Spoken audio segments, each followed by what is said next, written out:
welcome to Incorruptible Mass. Our mission is to help us all transform state politics.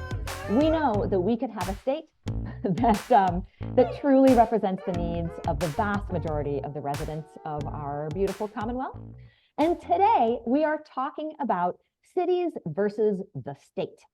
So we are going to be talking about how Massachusetts state constitution prevents cities, duly elected city councilors, from passing whole swaths of policy for their cities that their residents need. We are going to be talking about home rule and how we compare to other states. We'll be talking about how inefficient it is and giving you some really concrete examples. We'll be talking about exactly what it is that the Constitution prevents cities and towns from passing. We will also go into a tiny bit of history about how Massachusetts, once was a true, font of local grassroots democracy, and then a little bit also about how important it is for our grassroots candidates, for the kind of candidates that we on this podcast really love, that their ability to pass policy and improve the lives of people in their city, how important that is. But before we go on, I am going to have my amazing co-hosts introduce themselves, and I will start off with Jordan. Jordan Berg Powers, he, him. I live in Worcester, Massachusetts, and my start in politics in Massachusetts was showing up to our local city council meetings, and then the city councilors getting upset with us for showing up regularly and talking on Twitter about what they were doing. And Jonathan. Jonathan Cohn, he, him, his, joining from Boston. I'll tag the first thing about talking about my first involvement with local politics was I moved to Boston on August 1st of 2013. My first weekend was moving in. My second weekend was back in Philadelphia for my sister's wedding. And my third weekend, I was already volunteering for a candidate for the open mayoral race back then. Why am I not surprised? And I am Anna Callahan, she, her, coming at you from Medford. And I will say that I for many, many years have been and still sometimes do travel around the country to train people in local democracy, right, in local electoral politics. And I learned a strategy on the West Coast where if you took over your city council, you could pass all sorts of things, minimum wage laws, you could pass rent control, you could pass, there are tons of things that you could pass that we cannot pass here in Massachusetts. So the very first thing that we want to talk about a little bit is just the difference between states that are quote unquote home rule and states that are not. They're sort of preemptive. And I don't know, Jordan, if you want to take this one as like a basic onboarding for folks, to little 101 for folks to understand the difference between home rule and a preemptive state. Yeah, just really quickly, home rule means that if you pass something locally, it becomes the rules of those towns. And anything like, we sort of can't imagine it in Massachusetts, but imagine like in other states, you wanted to increase minimum wage or make it easier for 16-year-olds to vote or whatever it is to have local say over. When you passed it, it became the rule. So lobbying locally, engaging locally would have effect on the outcome of it actually being the thing that you worked on. The other is that it goes to a different body, preemptive. So it gets preempted by the state legislature. Think of Florida, where Orlando and other places increased minimum wage, and the Florida Republicans preempted that and said no, any of those minimum wages or any of those changes. Or think about the way in which, so all of those things we think of as we know as preemption. Right, so they interrupt it to say, actually, we're the people who have say of this. And just quickly to tag in on that, I found it fitting when we decided to talk about this topic today, because this morning when I was reading the American Prospect, there was a new article. It's by one of the writers, Harold Meyerson, called Pre-emption, with the then kind of tagline after that about how conservative states have now taken to blocking liberal cities from even thinking about legislating on behalf of their residents. And whenever I see headlines like that, I always think, oh, so they're becoming more like Massachusetts. but like in a bad way. Yeah. Yeah. Because that's something that's just standing policy here. And so it's always an interesting thing to me from, let's say, from like a kind of state to state policy comparison.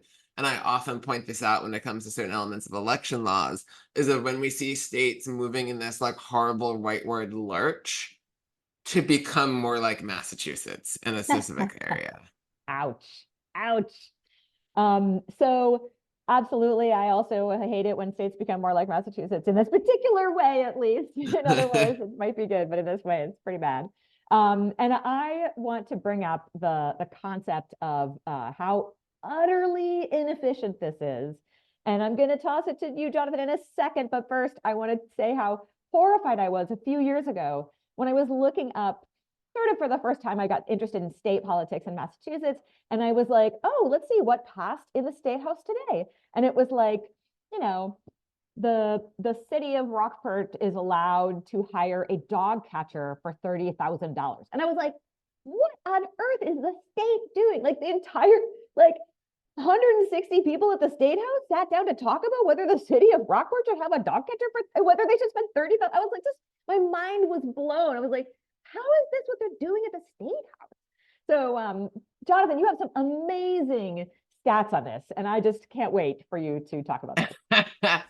Sure. So like, and to preface this, that in our last episode, we were talking about the way in which many things coming out of the State House that will be celebrated and even maybe positive aren't really that big of wins. And I would say in the legislature's defense, in 2023, 89 bills were signed into law. However, if you start actually looking at what those 89 bills are, 39 of them are literally just for one town. Could be anywhere across Massachusetts, but 39 out of 89, so almost like almost half, are just one town. And did you and it gets worse. The town has like, they have passed a law and they've requested, they said, hey, please state, can you just allow us to do this thing? So it's not like the state is coming up with their own like policy to benefit some town. All they're doing is looking at work that those local people did and deciding, will we let them do that or will we not let them do that? Exactly. And then just to make things kind of slightly even more so worse, of the remainder of, when you look at those that weren't part of that 39, 12 of them were just for one city as opposed to just for one town. Because we have our like towns and different forms of governance. But to your point, when it was some of those things that like, why is this a bill going to the legislature and being signed by the governor? Like an act authorizing the town of Leicester to continue the employment of this one guy. That is on here. Determining the order of candidates' names on the town of Marblehead's town election ballots. Wow. Like, it's funny when you think that this is something that goes to the legislature, gets passed, it gets signed into law by the governor. Gotta guess nobody cares that much about their signing ceremony for some of these things.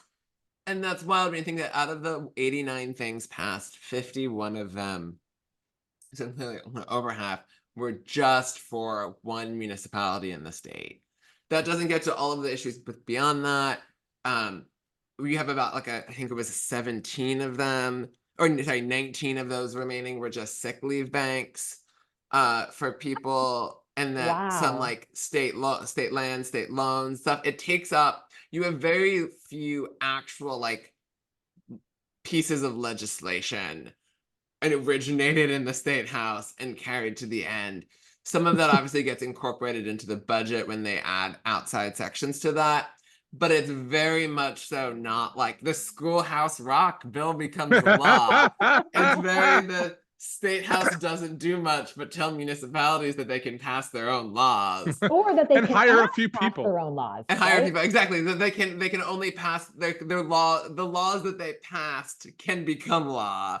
To clarify properly with that, which is just a terrible use of their time, because even if it's not directly competition with what they might be doing otherwise, nothing, it's still a bad use of everyone's time.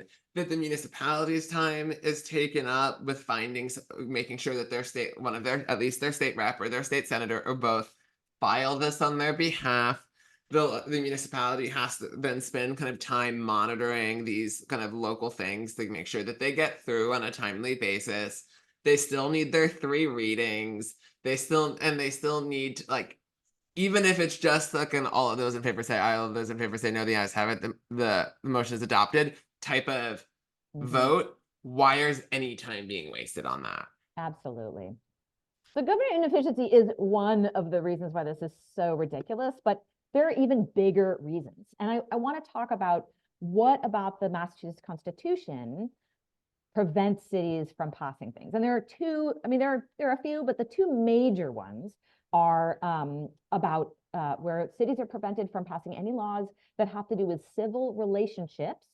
And the other one is taxes. And I'm going to start off with the civil relationships. Jordan, maybe I'll pass you the taxes one. Civil relationships essentially means that cities and towns cannot pass anything related to workers and their employers or tenants and landlords. And that writes out all housing policy. I mean, it's insane how much housing, with the crisis that we have, the housing crisis that we are under, cities and towns really have great difficulty passing all sorts of tenant-landlord relationships, which means housing policy. So everything from a tenant's opportunity to purchase to transfer fees, which would raise a lot of money for affordable housing, to, I mean, obviously rent control is slightly different because of the ballot measure, but there are many different policies that are housing related that cities and towns cannot pass. And when I say they can't pass, it's different when you look at how inefficient it is for a city to say, we want to hire a dog catcher. Oh, state, can you allow us to hire a dog catcher? It's very different when a city wants to pass a transfer fee and they hand it to the state and the state just says no. So these are not things that go through. It's not like it's inefficient and the state has to look at it and then they say yes. The state just says no. And the other half is really workers and employers. And so no city or town in Massachusetts can pass a minimum wage law. I mean, that is crazy.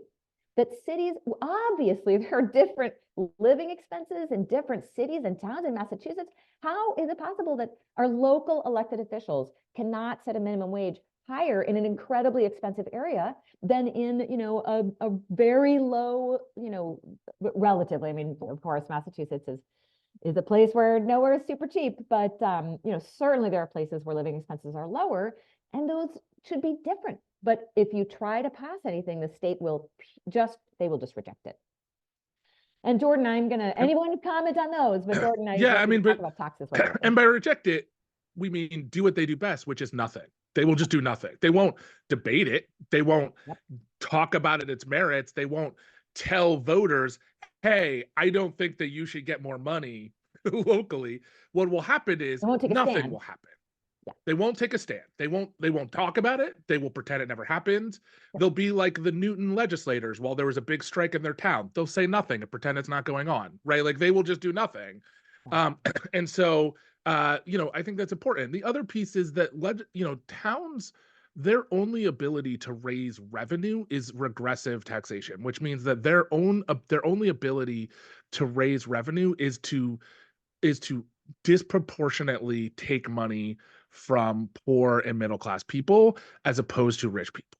And that's because of these restrictions at the state constitution. Right. There are, of course, ways that municipalities, we could all imagine, could be finding progressive taxation sources so as to better tilt the scales towards people who live there, and sort of allow people who are doing fine to just pay a little bit more. We could imagine that. There are certainly those policies in other places, but not in Massachusetts. That's illegal. And so, recently the governor said that part of the way that she was planning to pay for some of her ideas in the future was to allow cities and towns to pay fees more. But fees are a tax on poor people, right? Like if you don't have $50 for something, then charging you $50 is the difference between you eating and having medicine and not. If you're rich and you don't even notice that $50, or you're middle class and you don't even notice that $50, that's not that big of a tax on you, right? But you are hurting people. And so again, that was to pay for tax cuts for rich people. We're now going to allow municipalities the only lever they're allowed, which is to fee and nickel and dime people into the things. And I will say that that's actually one of the reasons that people feel that Massachusetts is Taxachusetts still, is because we have like little fee here, little fee there, and so a lot of the taxation is falling down onto regular people. But even if it's not like in the totality of it, it's the where people feel it, right? There's $35 here, there's $50 here, there's $25 here, $50 here, and they're just like, enough. And so it's an inefficient way to tax people. It's a bad way to tax people. It's a bad way to generate revenue. And it is, because of these regulations, the only way that cities and towns have to pay for things, which is the majority of city budgets are schools and police. Just very quickly on Driving kids to school. Sorry. Yeah, just very quickly on this, that reminded me of one thing that I think is often important, especially when you talk about, let's say, like state comparisons around taxes, is that a lot of the conservative states like to describe themselves as low tax states, but they're just low income tax states. Because even if you have your legislature that's barely in session and you have like limited actual things that the government does, you still need a certain amount of money for the government to function.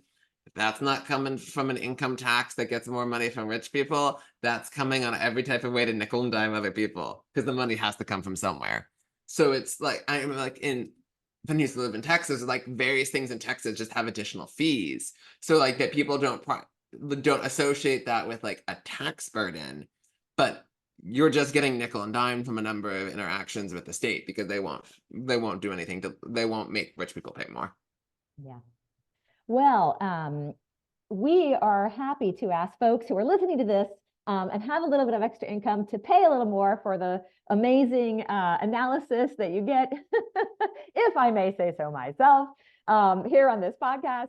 And so we hope that you will just scroll down just a tiny bit. You'll see right at the top of the description of this, there is a link, and you can go ahead and donate to the show to make sure that we can continue to bring you discussions like this, as well as all the interviews we do with progressive folks around the state, and to keep you informed about what is happening around our state in terms of progressive policy. Back to our topic, I'm going to toss it over to Jordan.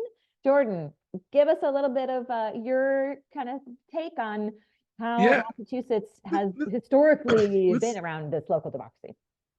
Yeah, it's a real perversion of sort of what people who started the state envisioned, which was, they really believed in democracy. They believed in direct democracy and local democracy. So they wanted a state where people could make decisions. I mean, I say they, like they're a monolith. There was obviously lots of arguments about this at the time. And ultimately they reflected these tensions between like how much power each level of government has.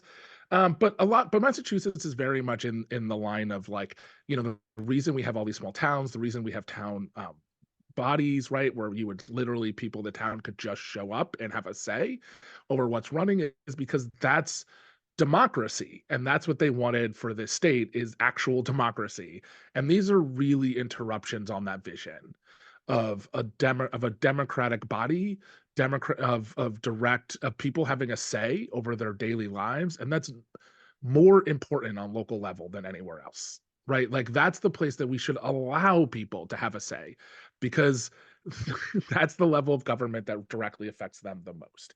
And so it is a real perversion of that, and sort of a grabbing of power, in a way that, again, if it were Republicans doing it in Florida, there would be more outrage.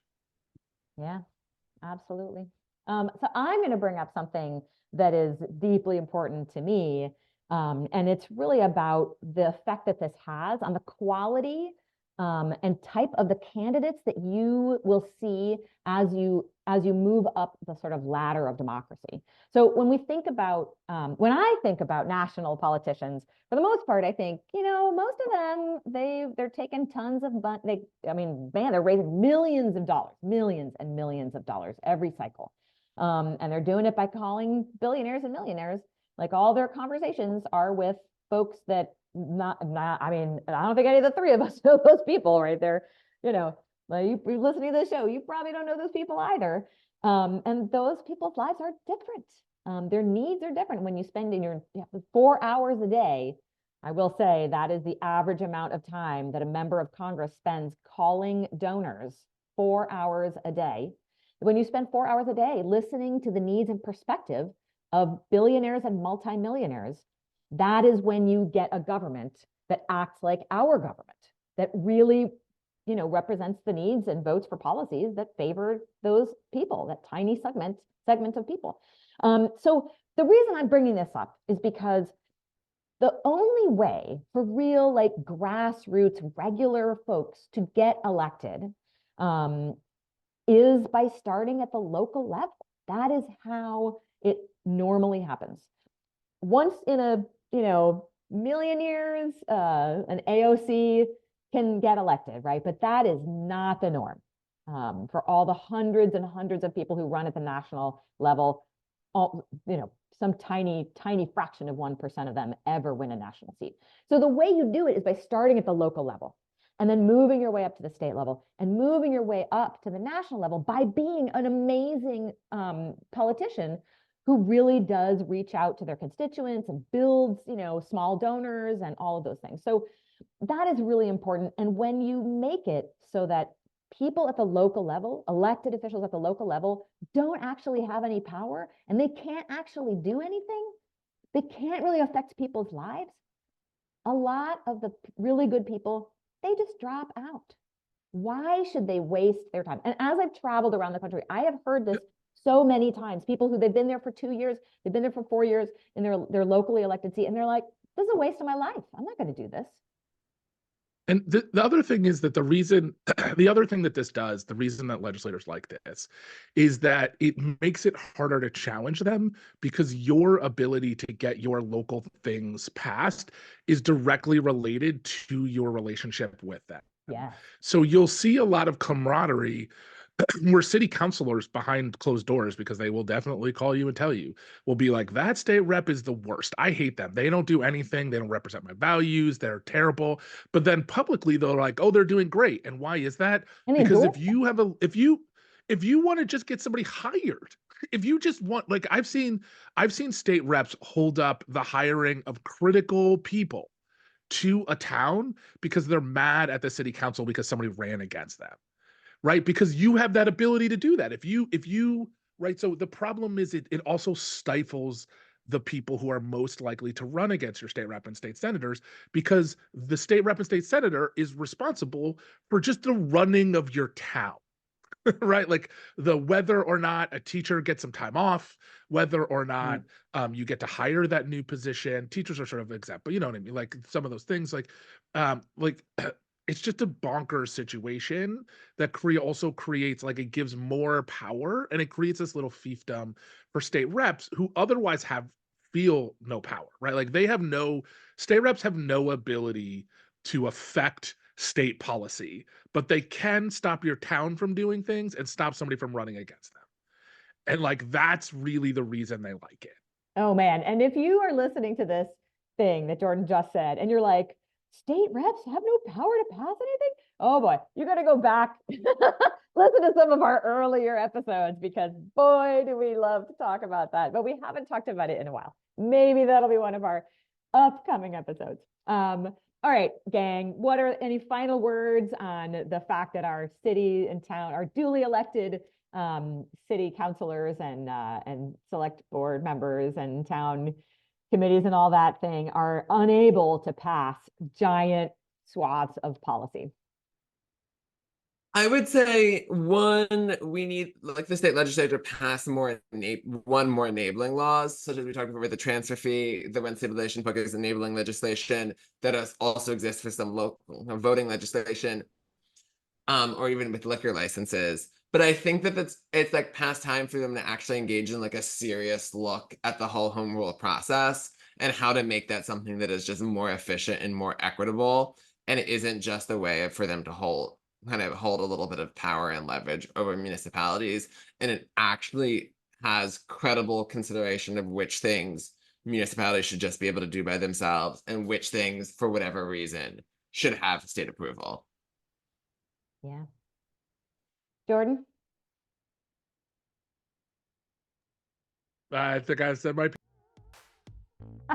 Wonderful. Well, I think listeners, you've gotten a kind of handle on our opinions on this. We think that locally elected officials, because they're locally elected, they ought to be able to pass laws that affect your life. I think that's how democracy works, and that would be wonderful. Well, everyone, we hope you've enjoyed it. Thank you so much for listening, and we look forward to chatting with you all next week. Hey there. Thanks so much for watching us on YouTube. Please like and subscribe. And it would be amazing if you would also subscribe to us on your favorite podcast player. Just look for Incorruptible Massachusetts wherever you listen to podcasts. Thanks so much.